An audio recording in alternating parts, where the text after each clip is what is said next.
ఉమ్మడి కరీంనగర్ జిల్లా ప్రణాళిక సమావేశంలో పాడి కౌశిక్ రెడ్డి తోటి ఎమ్మెల్యే సంజయ్ కుమార్ తో వ్యవహరించిన తీరు వివాదాస్పదమవుతోంది.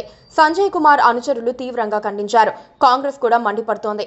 అయితే బీఆర్ఎస్ నేతలు మాత్రం సమర్థిస్తున్నారు. పార్టీ మారిన ఎమ్మెల్యేలతో అంతే వ్యవహరించాలని అంటున్నారు. అందుకే సాయంత్రానికి హైదరాబాద్ వచ్చి పార్టీ ఆఫీసులో ప్రెస్ మీట్ పెట్టారు పాడి కౌశిక్ రెడ్డి. పార్టీ మారిన ఎమ్మెల్యేలు దమ్ముంటే రాజీనామా చేసి గెలవాలని సవాల్ చేశారు. పాడి కౌశిక్ రెడ్డి ఇలా చేయటం ఇదే మొదటిసారి కాదు. పీఏసీ చైర్మన్ పదవి ప్రకటించినప్పుడు అరికెపూడి గాంధీ విషయంలోనూ అంతే స్పందించారు. అప్పుడు హైదరాబాద్లో పెద్ద ఇష్యూ అయిపోయింది. తర్వాత పోలీసు అధికారులపై బంజారాహిల్స్ పోలీస్ స్టేషన్లో పాడి కౌశిక్ రెడ్డి దౌర్జన్యం చేయటంతో కేసులు నమోదయ్యాయి. ఇప్పుడు ఈ అంశంలో అలాగే ప్రవర్తించారు. సంజయ్ కుమార్ బీఆర్ఎస్ తరపున గెలిచారు. ఆయన కాంగ్రెస్ పార్టీలో చేరారు. పార్టీ మారడానికి తన కారణాలు తనకున్నాయని చెప్పారు. కానీ బీఆర్ఎస్ పెద్దల్ని ఎప్పుడూ దూషించలేదు. కేటీఆర్, కవిత కూడా ఆయనపై ఎప్పుడూ దురుసుగా ఘాటు వ్యాఖ్యలు చేయలేదు. కానీ పాడి కౌశిక్ రెడ్డి మాత్రం పార్టీ మారడాన్ని ఇప్పుడు గుర్తుకు తెచ్చుకొని ఘోరంగా ప్రవర్తించారు.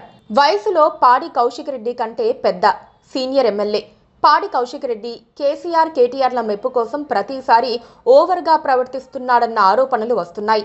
ఈ క్రమంలో తనకు వస్తోన్న పబ్లిసిటీ ఆయనకు సంతృప్తినిస్తుందేమో కానీ రాజకీయంగా ఆయన ఇమేజ్ను దిగజార్చుతోందన్న అభిప్రాయం వినిపిస్తోంది.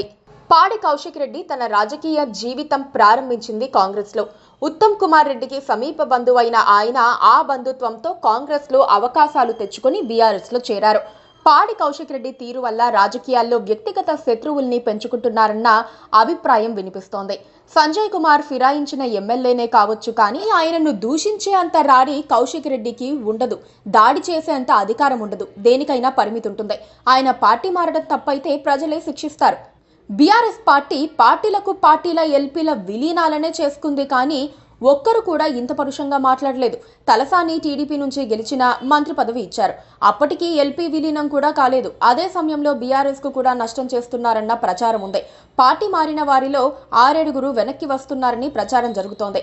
అయితే హఠాత్తుగా ఎమ్మెల్యే సంజయ్ కుమార్ పై పాడి కౌశిక్ రెడ్డి చేసిన దాడి, ఆ తర్వాత ఫిరాయింపు ఎమ్మెల్యేలపై బీఆర్ఎస్ నేతలు చేస్తున్న ఆరోపణలు, ఛాలెంజ్లు చూస్తే ఎవ్వరూ వెనక్కి వచ్చే ఉద్దేశానికి రాకపోవచ్చని అంటున్నారు. సంక్రాంతి తర్వాత మరికొంతమంది ఎమ్మెల్యేలు పార్టీ మారతారని, కాంగ్రెస్లో చేరతారని పీసీసీ చీఫ్ చెబుతున్నారు. ఇప్పటికే సంప్రదింపులు జరుగుతున్నాయంటున్నారు. నిజానికి కాంగ్రెస్ పార్టీలో చేరేందుకు ఎమ్మెల్యేలు రెడీగా ఉన్నారో లేదో కానీ మైండ్ గేమ్ మాత్రం ఆడుతున్నారు. ఇప్పటికీ చేతుల్లో ఉన్న ఎమ్మెల్యేలు పోకుండా బీఆర్ఎస్ చూసుకోవాల్సి ఉంది.